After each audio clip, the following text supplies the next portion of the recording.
අද අපි ඔන්න මාළු ටැංකියස් කරන්න යන්නේ. මුලින්ම මම මේක DSLR ටික චුට්ටක් සූරලා සුද්ධ කරගත්තා. මට ඒක ඇත්තටම රෙකෝඩ් කරගන්න බැරි වුණා. ඊට පස්සේ ඔන්න දැන් මේක ඇතුලේ තිබ්බ මේ නිර්මාණෙල් එක ඒකයි ඔක්සිජන් පැල ටිකයි මෙන්න මේ පෝච්චි දෙකේ දාලා තමයි තිබ්බේ. ඉතින් ඒක මුලින්ම මම කරන්නේ නිර්මාණෙල් පැලේ හොඳට හොද ගන්නවා.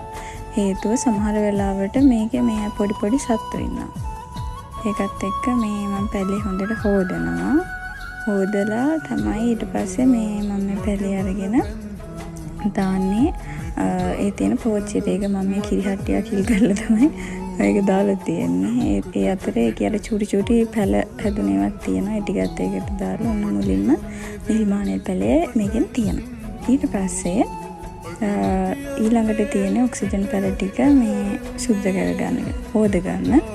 ඉතින් මේ වගේ තර පොඩි සත්තු ඉන්නවා. සමහර වෙලාවට මේ ඔක්සිජන් පැලස්සේ නම් මාළු ඉන්නවා. ඉතින් ඔක්සිජන් පැල ටිකත් හොදලා තමයි ඊළඟට මේකට දාන්නේ. ඔන්න දැක්කම මම කිව්වනේ මාළු ඉන්නවා කියලා.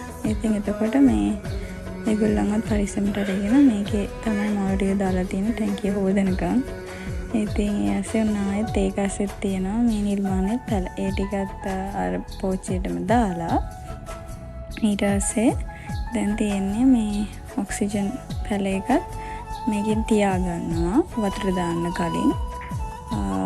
ඊට පස්සේ තමයි මම මේකට මෙන්න මේකෙන් මේ කෝප්පෙන් පොඩි වතුර එකයි දාන්නේ. දාලා ඊට පස්සේ මේ මම ඒකට මාළු ටික දානවා. මේ විදිහට තමයි තියෙන්නේ. ඊයසේ උනායි මාළු දෙන්නෙක් ඉන්නවා. බැරි වෙලා කියන්නේ අර පැලස්සේ ඉඳලා. ඉතින් මේ ටැංකිය හොදද්දී පරිස්සම් කරගන්න ඕනේ මේ මාළු චූටි මාළු තමයි හරිම අමාරු. සමහර වෙලාවට පනිනවා හිටමෙහෙට. ඉතින් ඊට පස්සේ මාළු ටික දැම්මා. දැන් මාළු ටික ඉන්නවා. ඊට පස්සේ තමයි මේකට වතුර දාන්නේ සම්පූර්ණයෙන්. දැන් වතුර දාලා කට්ටිය ඉන්නවා. ඔන්න ඔය විදිහට තමයි දැන් ටැංකිය හේදුවම තියෙන. හරියටම සතියකට සැරයක් මේ ටැංකිය මම හොදනවා. එතකොට තමයි මේක ලස්සනට ක්ලීන් එකේ තියෙන්නේ. ඉතින් සතියකට වඩා වතුර තියෙන දෙන්න. ඊට පස්සේ තියෙන දේ තමයි මෙතන හොදන්න ඕනේ. නැත්තම් අපේ අම්මගෙන් බැනුම් අහන්න වෙනවා. ඉතින් මේ ටැංකියත් මට ඇත්තටම හම්බුනේ එකක්. මම කලින් තිබ්බ ටැංකිය කැඩුනා. ඊට පස්සේ මම ගෙදරදී මට ටැංකියක් ගෙනල්ලා තිබ්බා.